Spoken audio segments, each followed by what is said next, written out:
మహాగణుడైన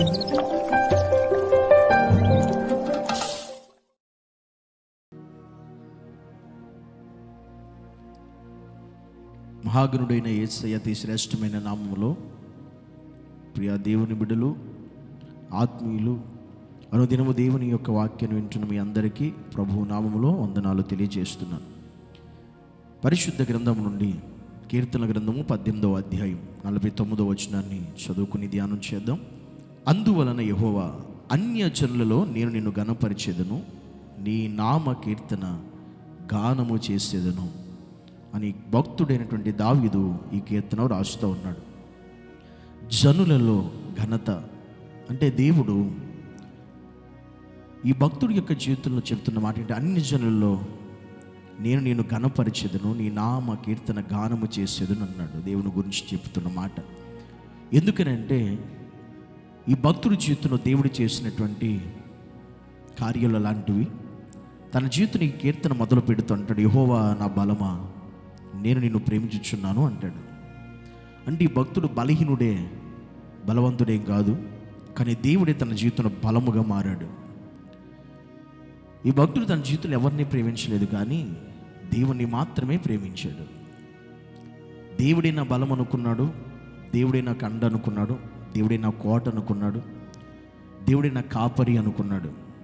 నేను ఆయన్నే ప్రేమిస్తున్నాను అని చెప్పగలిగాడు. తన జీవితంలో దేవుడి కంటే ఉన్నతమైన స్థాయి, స్థితి తను ఎవరికి ఇవ్వలేదు, దేవుడికి మాత్రమే ఇచ్చాడు. అందుకని అలాంటి దేవుడు తన జీవితంలో తనను ఎక్కలేనంత ఎత్తైన కొండపైకి దేవుడు ఎక్కించాడు. తన జీవితంలో దేవుడు అలా నడిపించిన పరిస్థితులన్నిటిని కూడా జ్ఞాపకం చేసుకుని భక్తుడు ఇప్పుడు చెబుతున్న మాట ఏంటో తెలుసా? అన్యజనులలో నేను నీ నామమును ఘనపరుస్తాను, నీ కీర్తన గానము చేసేదను అంటున్నాడు. అన్య జనుల్లో కూడా దేవుని నామాన్ని మనం మహిమపరచబడే స్థితి మనకు ఉండాలి. అన్య జనుల మధ్య కూడా దేవుని నామాన్ని మనం ఘనపరచాలి. అన్య జనుల మధ్య కూడా దేవుని నామాన్ని మనం హెచ్చించాలి. అన్య జనుల మధ్య కూడా దేవుని నామాన్ని మనం కీర్తించాలి, ఘనపరచాలి, ఆరాధించాలి. ఈ స్థితి దావీదు కలిగి ఉన్నాడు. అన్య జనుల మధ్యలో కూడా దేవుని నామాన్ని ఘనపరిచాడండి దావీదు. దేవుడు అలాగ దాన్ని ఆ స్థితిలోనికి దేవుడు తీసుకెళ్ళాడు. ఈరోజు మనతో కూడా దేవుడు మాట్లాడుతున్న విషయం ఏంటంటే, అనేక జనుల మధ్య, అన్య జనుల మధ్యలో కూడా మనం దేవుని నామాన్ని కీర్తించాలి, ఘనపరచాలి, ఆరాధించాలి, మహిమపరచాలి. ఆ స్థితి యోగ్యతగా, ఎందుకంటే దేవుడు మన జీవితంలో చేసిన కార్యాలను బట్టి, ఆయన చేసిన మేలును బట్టి, ఆయన చేసిన ఉపకారాలను బట్టి. ఎందుకంటే మనం బలహీనలు, దేవుడు మనల్ని చాలాసార్లు బలపరిచాడు. దావీదు జీవితంలో కూడా అదే. మనము అనేక పరిస్థితుల్లో సమస్యలు ఉన్నప్పుడు దేవుడు మనల్ని విడిపించాడు, తప్పించాడు, సంరక్షించాడు, కాపాడాడు. అనేక విషయాలు మనకు సహాయం చేశాడు. అలాంటి దేవుణ్ణి మనం ఎప్పుడు, ఎక్కడైనా, ఎప్పుడైనా, ఏ స్థలంలో అయినా, ఏ పరిస్థితుల్లో అయినా కొనియాడే విధంగా, ఘనపరిచే విధంగా, అనేక జనుల మధ్య దేవుని నామం మహింపరిచే విధంగా మనం ఉండాలి, మనం చేయాలి. అది దావీదు ఈరోజు మనకు నేర్పిస్తున్న ఆత్మీయ పాఠం.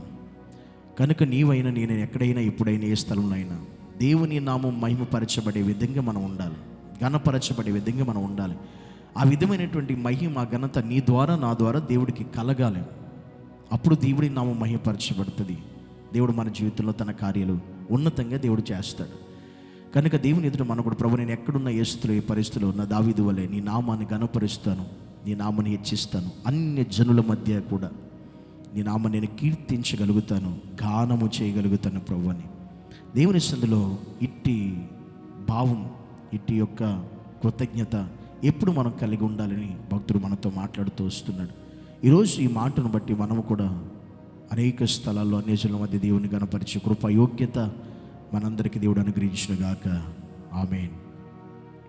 తండ్రి నీకు వందనాలు, స్తోత్రాలు ప్రభువా.